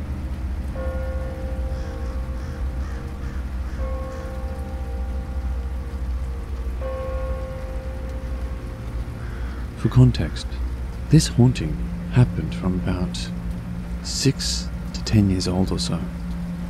I lived in a relatively new home in a small neighborhood in western Massachusetts.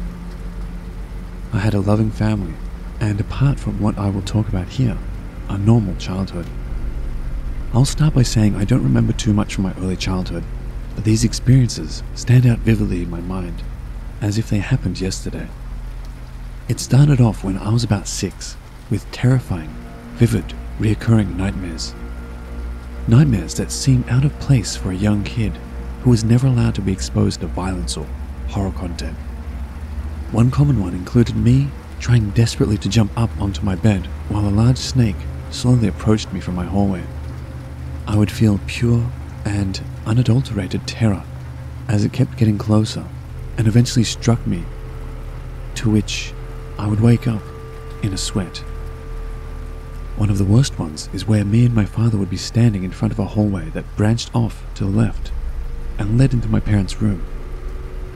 5 to 10 humanoid-like figures would bound out of the darkness of the hallway and proceed to eat both me and my father alive.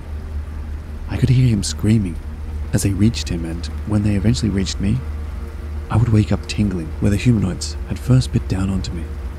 Keep in mind, I was very young when these dreams began, and they persisted for the next 4 years. Now, dreams alone are not enough for me to get on Reddit for the first time and pour out my childhood trauma to strangers. I remember I began to feel like I was being watched in my bedroom at night. It seemed like the darkness in my room became oppressive, and I would be filled with pure dread and terror. Although I didn't know what, it felt as if something was about to happen, like every molecule in that room had stopped moving at once. This is when I first saw him. My bed was situated to where my head was against a wall, and the foot of my bed pointed towards a window. To my right was the door leading into my room, on the same wall my head was against. Just to the left of that was a door on the adjacent wall, leading into a Jack and Jill bathroom I shared with my sister. There was just enough light from the window that I could see the outline of a tall black figure, with the outline of a top hat, sitting on its head. I don't remember fully what his face looked like, as this was at least 10 years ago, but I do remember seeing some sort of liquid reflecting light where his face would have been. I quickly ripped the covers over my head and sat there, frozen with terror, unable to move. This went on for many, many months. Every time that sense of dread filled me, I knew he was there, but would not dare to look for fear that he would attack me. There were a few times that I was so convinced I was not going to make it, I screamed for my parents, and they always came running to find nothing. My dad would always tell me, "Who's the scariest thing in this house?" To which I would lie and tell him that it was of course my strong, gusto father. He always assured me that nothing would happen to me while he was there, but I knew if this thing wanted to do me harm, there was nothing he could do. Up to this point, by about 8 years old, the nightmares had become more graphic and the appearances more frequent. Always filling up that doorway, just standing, watching. Up to this point, I had never been physically touched or attacked by it. That was until one night when I was bunkered down beneath my sheets, and that familiar feeling of dread washed over me. I froze in my bed with the same feeling of anticipation, only this time, something would finally happen. There was a scraping noise that I could tell came from the bathroom, and suddenly my leg was grabbed through the covers. I freaked out, bawling, crying, and beelined to my parents' room where I stayed for the night. I was never touched again, but he was there most nights until we moved states when I was 10. Of course, I tried to explain what was happening to me, but it was always brushed off, and I eventually stopped talking about it as no one believed me, and I did not want to scare my little sister any more than I already had. Fast forward to 2 years ago, when I was 18, sifting through old storage boxes filled with my old school drawings and notebooks my parents had kept. I was flipping through a school notebook filled with grammar practice and such, when my heart sank. There, on my school notebook, was a drawing of the top Hatman. I practically shoved it down my parents' throats while shouting, "See, I told you, it's the top Hatman." My parents went pale and profusely apologized for not believing me. They even went as far as to ask me if I needed counseling. In reality, I was relieved that I had some proof, and today I absolutely love horror as a genre. I guess maybe because it gives me a feeling of control I never had as a kid.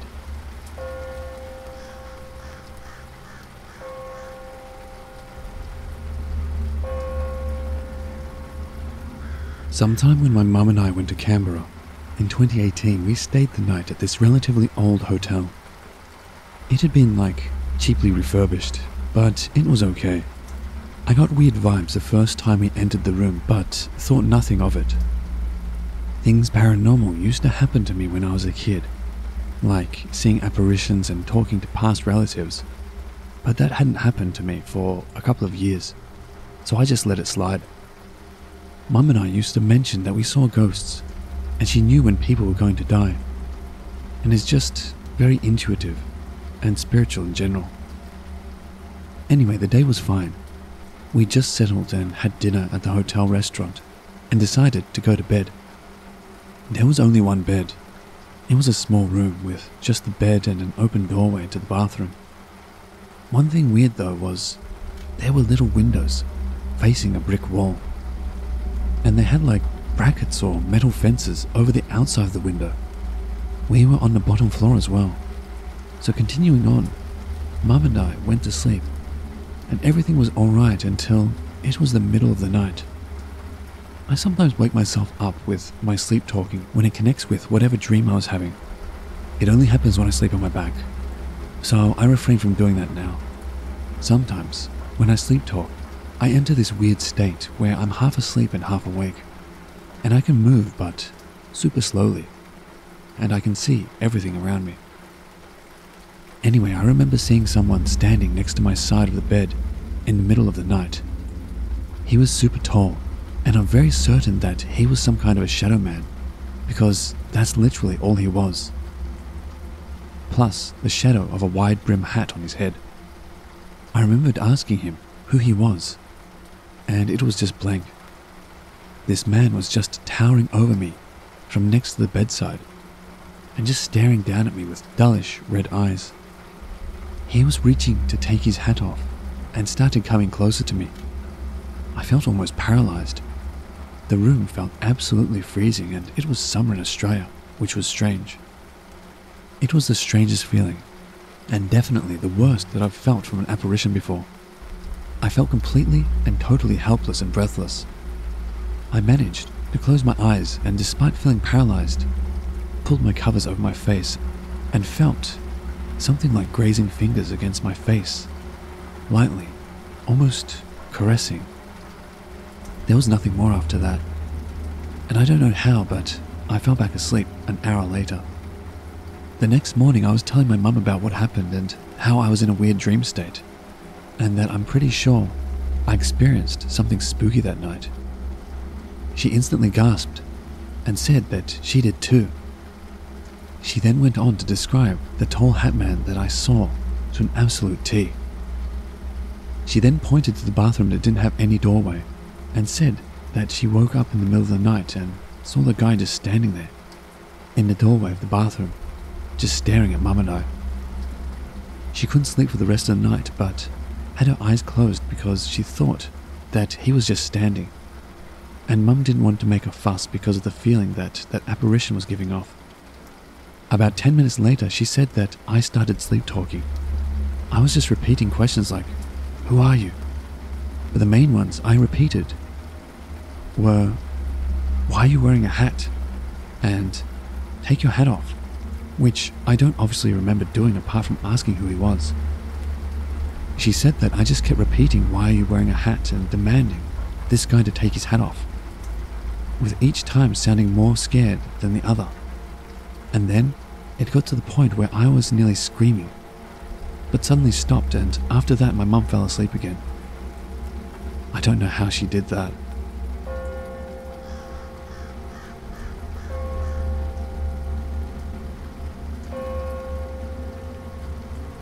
It all started when I was 9 years old. I had just moved into a new home, and everything was going very smoothly. It was a foggy morning. I had just woken up and opened the shades on my windows. This is when I first saw the figure, walking down a path in my backyard. It wasn't a normal apparition of him, though. It was white in appearance, and translucent, almost as if using the fog as a physical form. It had the typical top hat, suit, and cane. I watched as it walked down the path and towards the back door, which I could not see from my room due to other parts of the house blocking it. A few days later, I noticed some things were off in my house. At night, I could hear footstep noises coming from the attic above my room. A toy slot machine, which I still have, would also start up at random intervals every night. These things eventually stopped after about a year or so. Fast forward 6 years later, I had not seen the man for a while. My last computer had recently shorted, so I had just gotten a replacement. Instead of keeping it upstairs where it was before, I decided to move it down to the basement where I have all of my consoles. I figured it would be more convenient that way. I rarely went down there beforehand. Before I continue, I will describe the layout of my basement. The stairs go down, and to the left is the area that I am in, and the other way leads to a garage. My desk is on the left wall of the staircase, so to my left is where the stairs reach the floor. I'm chilling for a few days, setting up my new stuff every day after school. I keep noticing movements near the end of the staircase, but I just shrug them off. I'd finally gotten my computer set up. I was having some technical issues with my PC, where it wasn't letting me connect to the internet, even with an Ethernet cable. I was sitting with my chair rotated a bit, so I could more clearly see the staircase. That was when I saw him again. He was the standard jet black this time. I saw the cane pop out from around the corner, then him, slowly turning to look at me, then dissipating into shadows.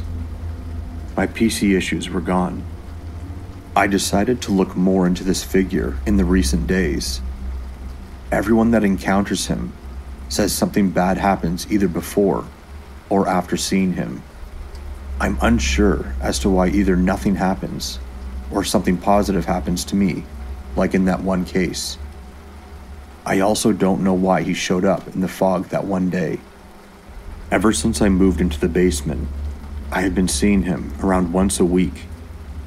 Usually it's not a full appearance, just an arm, a leg, or his cane sticking around from the corner, then retracting as soon as I look at it. It's almost as if he's trying to remind me that he's there. The last time I saw him was 3 days ago. If anyone could shed some light on this situation, it would be greatly appreciated. I have no clue why my story differs so much from the norm. I would also like to clarify that seeing the Hatman no longer startles me like it once did. Every time I see him, it's gotten less and less startling, until now, where I really don't have much of a reaction at all. It's almost like I've kind of gotten used to it in some weird way.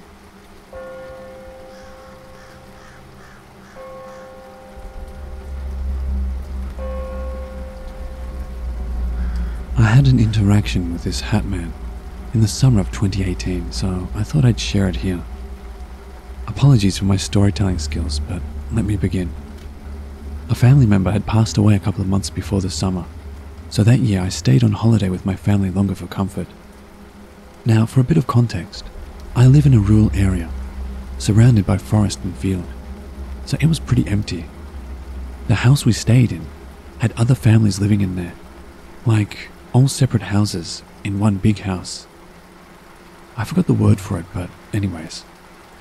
One of my neighbors had agreed to take care of me whilst my father went out to town. So her and I stayed together in my front garden. Eventually, at some point, we heard knocking from inside my house, yet no one was there. Full on knocking, so we started to get a bit creeped out. Eventually, we ran out of the front garden next to one of my neighbor's garages, and later into her section of the house. She lived on the top floor, and I on the bottom. As we were panicked, we just looked outside of her windows and looked if there was anything going on outside to tell us what the situation was. Yet outside her window, in the forest, I saw a tall, shadowy figure with a top hat, staring back at me. I did try showing my friend the figure, but before I knew it, it was gone. The next interaction was a couple of days later, after this. The same friend and I were hanging out in our house, my parents out in the farm. We were in one of the last rooms and just messing around when we heard a noise. It was the noise of just something moving. Now the door to the room that the noise was coming from was closed, yet had a window on top of it. Of course, we closed the door to the room we were in, out of fear. Eventually, we checked up on the door, and I shit you not, I could see the Hatman just facing in our direction through that window. And so I closed the door in fear, not letting my friend see it. Later that night, I could just feel a presence watching me, and I wasn't able to sleep.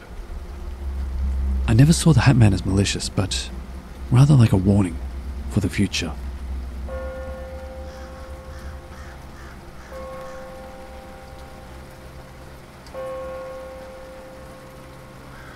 Two years ago, I was staying at my boyfriend's parents' house for Christmas. They own a pub and have tiny guest houses. We stayed in one overnight. I was completely sober and was not sleeping or experiencing sleep paralysis. We'll change my boyfriend's name for this to Dan. It was around 3 in the morning, and my boyfriend was downstairs chilling out. I had a lamp on next to me in bed, and I was set up on my phone. I look up and see a dark figure wearing a hat, 1940s style fedora type shape, gliding up the stairs. At first I was confused, thinking, why is Dan putting on old-fashioned clothes? I watched as this figure glides up the stairs slowly. The movement was unnatural, and I never heard any footsteps.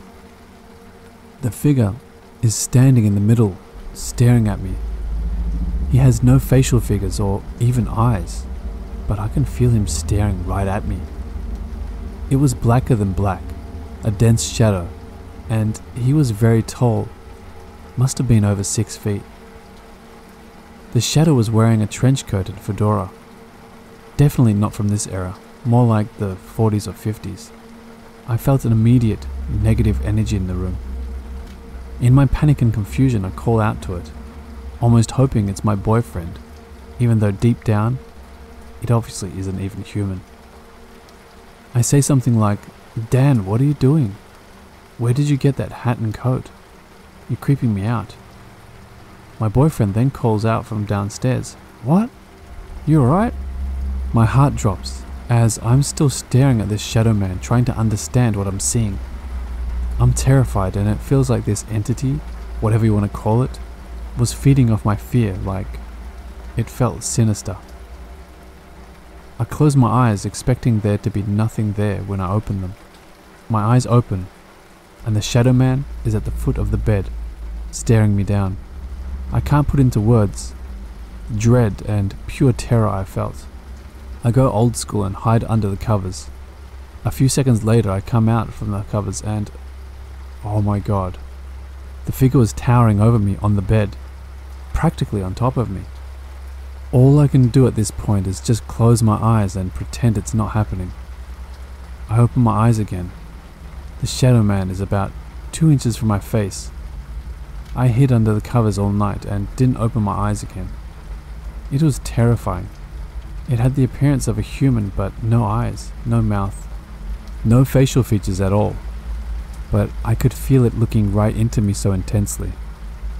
6 months later, I type in Shadow Man with hat and stumble into the online forum, the Hatman Project, and read hundreds of stories that are all weirdly similar to my experience, and it blows my mind. Is this merely something created from the mind? Or some entity? Is this Shadow Man traveling across parallel universes or timelines? So many possibilities.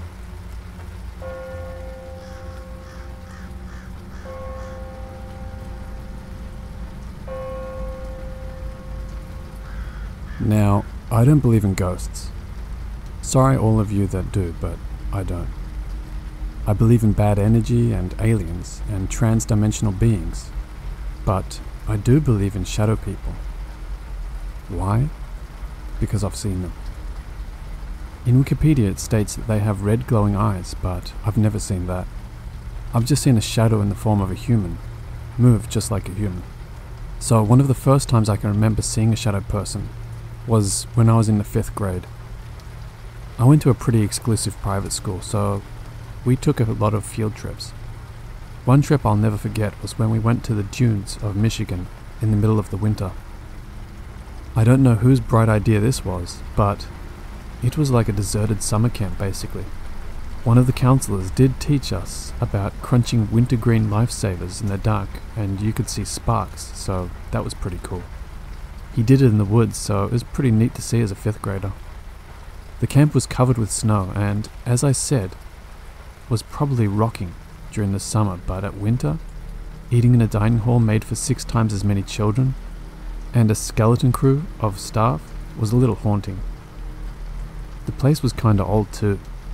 The buildings were definitely mid-early 20th century and creaked and groaned, and were probably the shit when they were made, but just were old and had that smell of thousands of stinky kids going in and out of them through the years.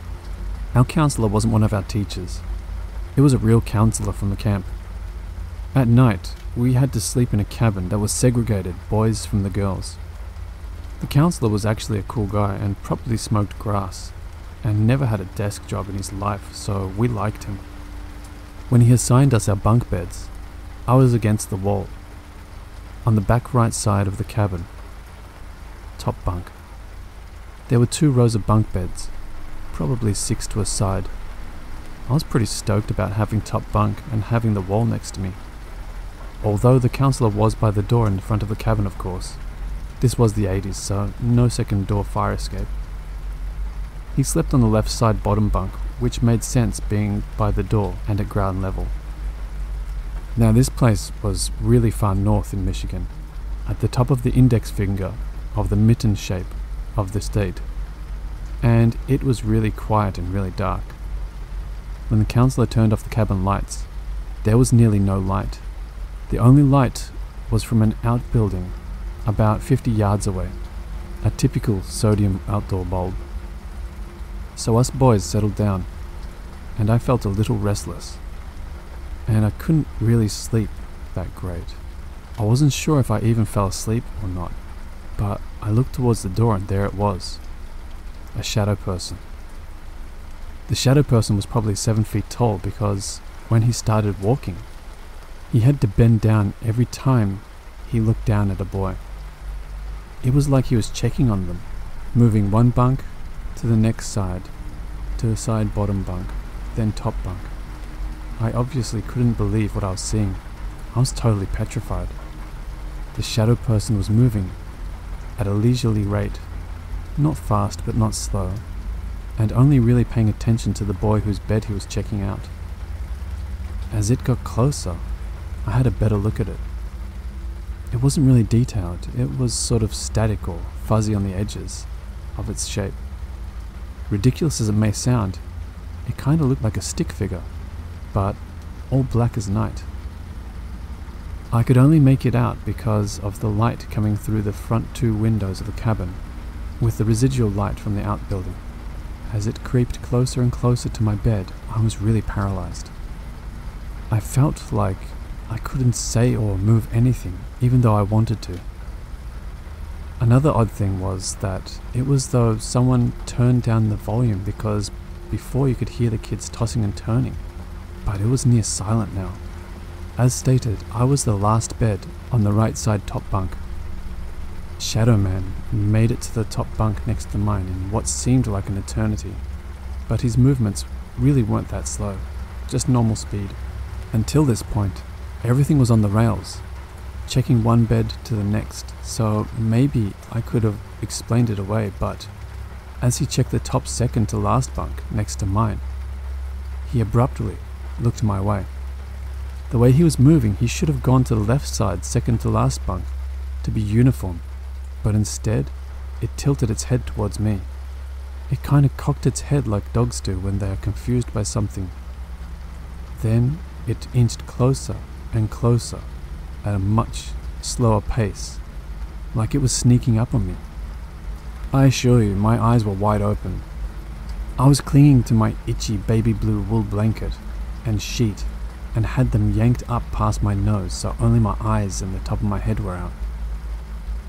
Then, the Shadow Man's face got closer and closer to mine, and there was honestly nothing to make out. It was just an empty void of space, shaped like a person, but as its head got closer, I couldn't see its body any longer. Closer and closer, and there was a slight chill. Not a huge one, but just like 10 degrees colder. At this point, my heart was racing. I couldn't make sense of anything and didn't know why nobody else was experiencing this. It was like I fell between the cracks and was seeing something I shouldn't. The blackness of his head totally engulfed me, and in what seemed like an instant, it was morning and light outside and everyone was waking up. When I referred to this story a few times since, I called him the Sandman because it was like an entity that was making sure that we were all asleep, and he caught me awake and knocked me out. Weird, but true.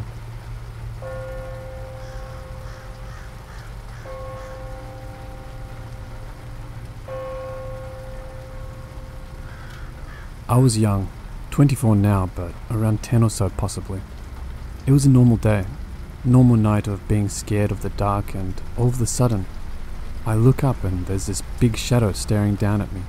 Huge, at least 8 foot. Big top hat / bowler hat. White pits for eyes looking down on me. I can feel that my eyes are shut, but I can't open them. I feel like I'm being controlled and forced to stay asleep while knowing that I'm asleep. It was one hell of a trippy ass experience. I wasn't scared, not that I recall. All of a sudden this fucker is pulling me up by my fingers. After I get to 55 degrees or so, I jolt awake. Hatman is nowhere to be seen and I'm falling on my ass in bed. No way in hell I could have been sitting down or lifted myself up like that.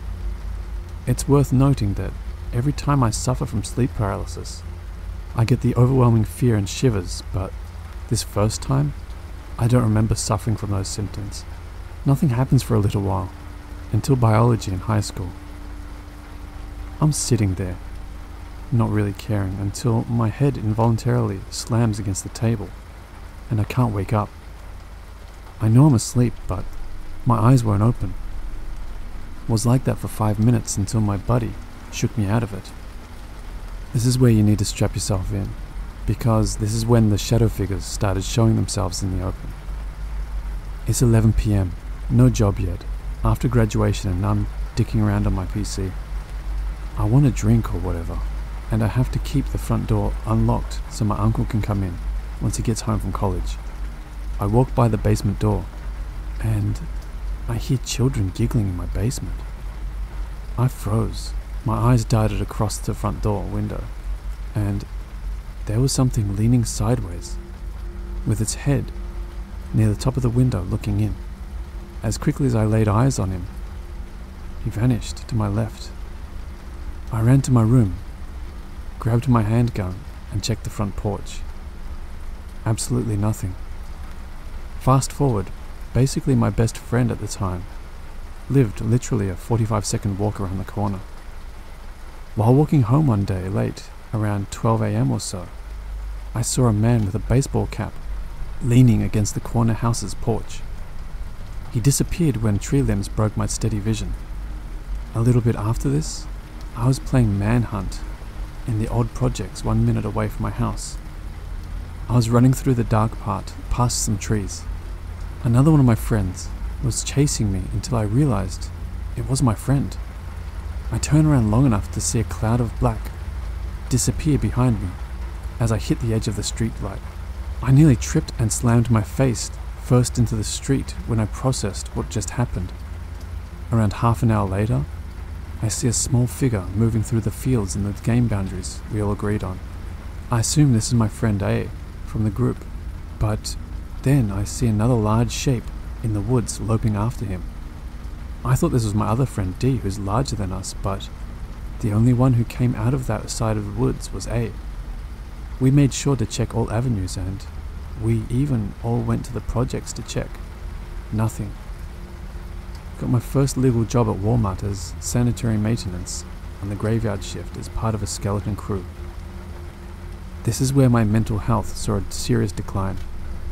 My ex came back into my life, and I let her mess me up and just pretty much destroy my mind entirely. While all of this was happening, my insomnia and sleep paralysis showed a slight increase. After I left her, I met an amazing woman who also worked at the same store, and we've been together for 3 years and engaged for 2. Fast forward a few months, I get to see Seether live thanks to my fiance with tickets that she bought 3 months into our relationship. That's when I start spending the night at her house, and I thought I was safe there. Every time I've encountered sleep paralysis there, which is around 4 or 5 times because I usually have it every 1 or 2 months, her bedroom door decided that my hallucination would pivot in the middle, like someone could grab either top end or bottom and just spin it around infinitely. There would be a shadow man peering in, leering at me. Solid black outline with an even darker than black fill for the figure. I quit my job due to many reasons, one of which was getting bullied by management, and the other was my mental health, which is only getting worse. I found a new job as a custodian at a local elementary school. I was a split custodian, but now I work in one building, which was one of the oldest schools in the county, and 5 minutes away from my house. The reason we're not called janitors is because we're technically security as well as sanitation. It used to be segregated, and let me tell you about this godforsaken building that was built close to 100 years before. The third wing of the school is absolutely riddled with some sort of entity. I can't stand being down there on my own, starting at 9:30 PM. All we have encountered is auditory things, like doors slamming, and I've had doors slam right behind me, and the basement is something else entirely. I've also had sleep paralysis at this job. While I was sleeping on the couch in the lounge on lunch, that's when I had it. You walk into the break room, the bathroom door is straight ahead. 2 6x6 tables and 8 chairs in the center of the room. A table with a love seat directly to my left, and against the far wall is a beach mural and a couch under that. fridge is to the left when you sit on the couch, and the microwave is next to that, in between both the couch and the refrigerator. I crashed on the couch for not even 5 minutes when I'm jolted awake and couldn't move. It was sleep paralysis again. By this point, I would just shut my eyes and try move, until I heard the demon bellowing in the hallway outside of the room with footsteps making vibrations that made a volcanic eruption feel like a kiddie coaster at Hershey Park. I eventually woke up and sat there for a minute until I realized I was still sleeping and dreaming my co-workers had come back into the room without faces. When I had actually woken up, I was sweating and terrified. I didn't sleep until 5 a.m. in the morning, and I got off at 11 p.m. 3 days before, one of my co-workers quit. He told me he heard whispers in the basement, said he'd never go back down there on his own. I don't blame him because I've felt like something is down there in the past. You guessed it, at 9:30 p.m. Right now, the building is going through an HVAC remod, and the demo crews and installations leave at around 2:30 p.m. If I go down there on my security check past 3 p.m, I can hear talking and knocking. I can't hear exact words, but I know someone is speaking. When I go down to check, nothing. I know what you're thinking.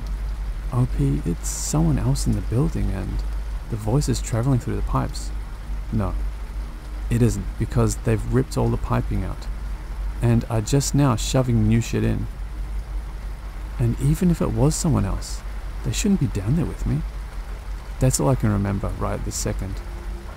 I don't know if the Hatman gave me some sort of fucked up gift to see shadow people with the curse of sleep paralysis, or if I'm just stupid.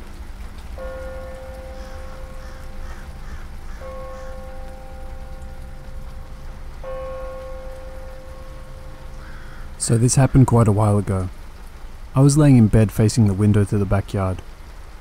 I had been asleep but woke up in the middle of the night for whatever reason, and I was staring outside when I saw the silhouette of a man in a coat and a top hat walk past the window. When I tell you I about shit myself, I mean it wholeheartedly. He walks past the window and in the direction of the sliding door we have, and I hear the handle rattle as if somebody is attempting to open it. Fortunately, I'm paranoid and almost always lock the door before bed. Anyway, the way the door is situated, if someone manages to get inside, the first thing they see will be my little brother's room. So my panic kind of doubles down and I shoot up out of bed. I run out of my room and go straight to the door, ready to scream for Dad's help while I attempt to fend off this burglar. Keep in mind, I think this is an actual human being at this point. However, when I get to the door, no one is there. Straight up, the man seemingly disappeared. I was shocked, to say the least, and confused as hell. I checked outside and everything afterwards, and there seemed to be no evidence anyone was actually there. Eventually, I get to bed, and after laying awake for hours, I tire out enough to go to sleep. After a little while of sleep, my little brother comes into my room to wake me up. He says that he can hear someone in boots walking through the house and asks if it was me. So I get up and we check the place over like a million times. You can probably surmise that, again, nothing was there. He was obviously freaked out and tweaking, so I didn't tell him what I had seen for a long time. Anyways though, the day passes and life moves on. Eventually, I even forget about the experience altogether, until me and a new friend are talking about paranormal experiences and ghosts, as it's amongst our favourite topics. The conversation ended up triggering the memory of this experience, and I told her about it. She ends up a bit rattled and tells me about an entity known as the Hatman, and that quite a few people have seen it. Apparently it's a variant of the shadowpeople, or some entity within itself, but either way I was freaked out and ended up looking into it myself. A lot of the experiences people have had with it talk about it as if it's a juiced up shadow person or evil incarnate, but I honestly just thought it was a person trying to break into the house.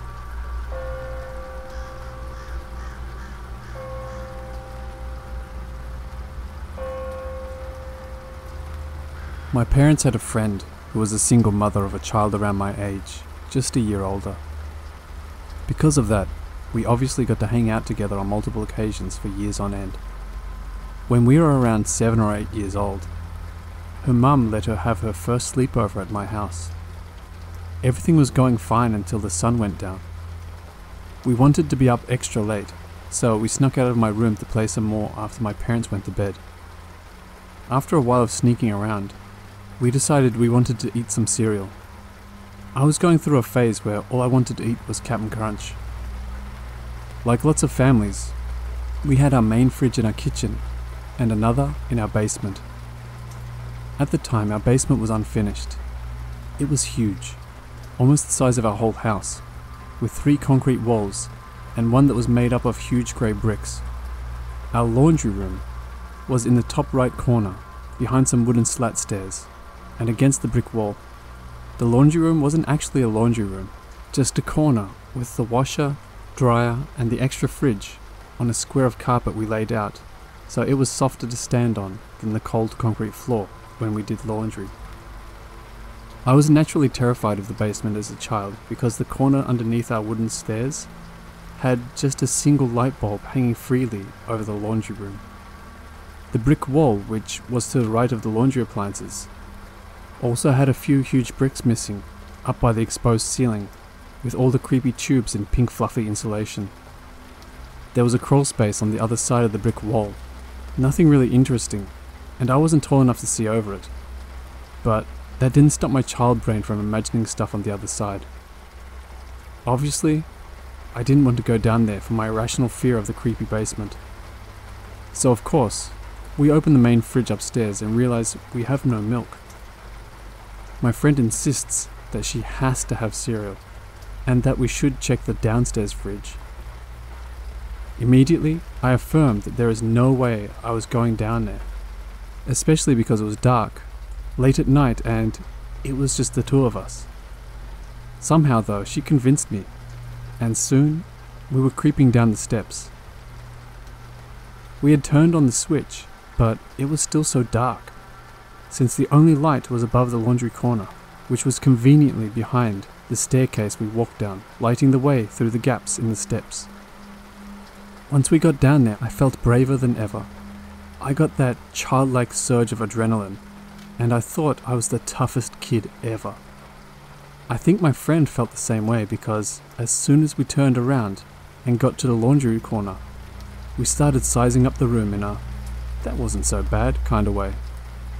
I continue walking to the fridge on the far left to get some milk, and she keeps standing there. At some point between my walk from the start of the carpet to the fridge, she had seen an old pile of toys we kept down in the bottom right corner, straight ahead from the top right corner we were in. I had just opened the fridge when I hear her start to scream. I turn around and she's standing directly across from me. Her mouth is wide open, her eyes slightly raised up and shaking, and she's doing what looks like high knees in place as she flaps her arms around. Just pure fear. I scream because she is, and we're both up the stairs like darts.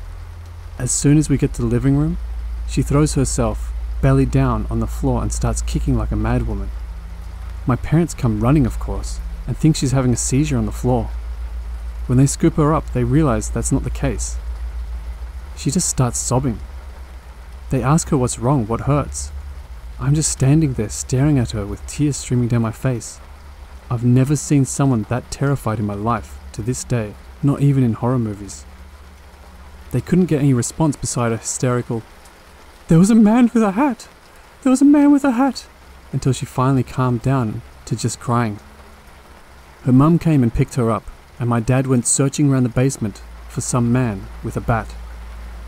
I got a talking to for staying up past bedtime, and that was that. I was put back in my room, but I slept with the lights on for that night. I didn't see her ever again after that, at least not until years and years later.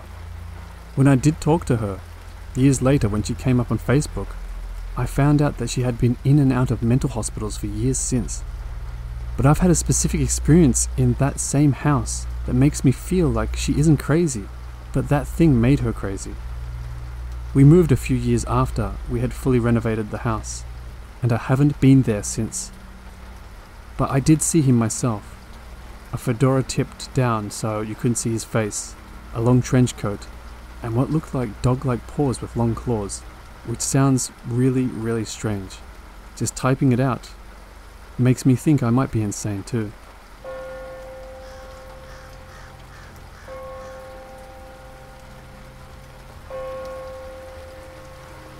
A couple of years after the initial incident with my childhood best friend, when I was 10, my parents had renovated half of the basement.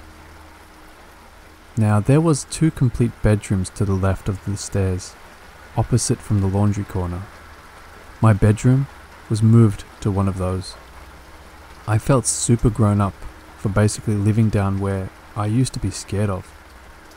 And by then, I had repressed the shit out of what happened a few years prior. There was one particular night where I was up late on my laptop in my bedroom. At the top of the basement stairs, we had a very small half bathroom to the immediate right. I mean very immediate. The bathroom door and the basement door were almost touching. But anyways, I went upstairs, filled our dog's bowl, and went to the bathroom. As I'm ready to be finished, I turn towards the door and hear my dog's claws fast on the hardwood floors. They get louder and louder until I can hear my dog faceplant into the door with this huge thud.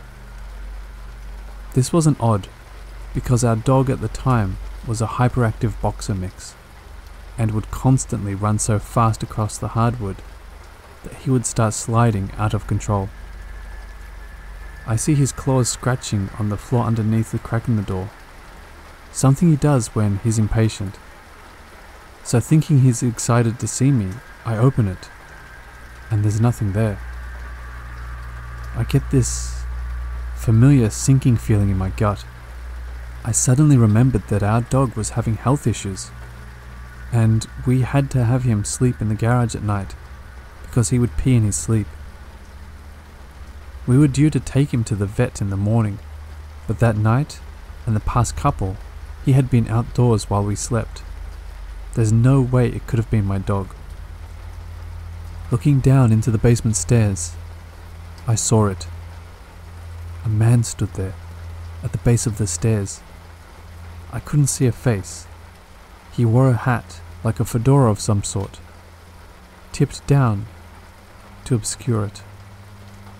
He had on a trench coat, and from out of the bottom of his 2 sleeves, there were these weird, dog-like claws. Just when his head started to move, I sprinted into my parents' room, screaming about the man with a hat. The memories of what happened to my friend resurfaced. I panicked for I don't remember how long, before my dad had again swept the house, and I had been calmed down. I slept in the upstairs bedroom with the light on, like I had a couple of years before, and I'm sure they assumed it was nothing but a night terror. A few years later, after that, I found my old friend on Facebook. I caught up with her, asked her how things had been, etc. I always figured her mum was pissed that she was so scared of our house, and that's why I never got to see her again. It turned out that she was committed to a mental hospital not long after that night, and she had been in and out of them since. She told me about how she was diagnosed with schizophrenia, had been having seizures, visions, and night terrors. I was long out of that house by then, I should clarify. We moved after we finished renovating the basement completely and sold the house. I wanted to believe that her mental illness was an excuse for what happened that one night when we were kids. But I saw him myself, years later, just as I told you now. I don't know what this means for me. There's stuff that you think you see, and then there's stuff that you actually do. I still remember how clearly I had heard the pause, and how I had felt the forced thud of the door through the bathroom tile. and how I clearly saw some obscure man-like creature at the bottom of the stairs. A nightmare or night terror would be plausible if I had actually been sleeping up until that point. But I was wide awake on my laptop just minutes before. I guess there's just some things we just don't understand.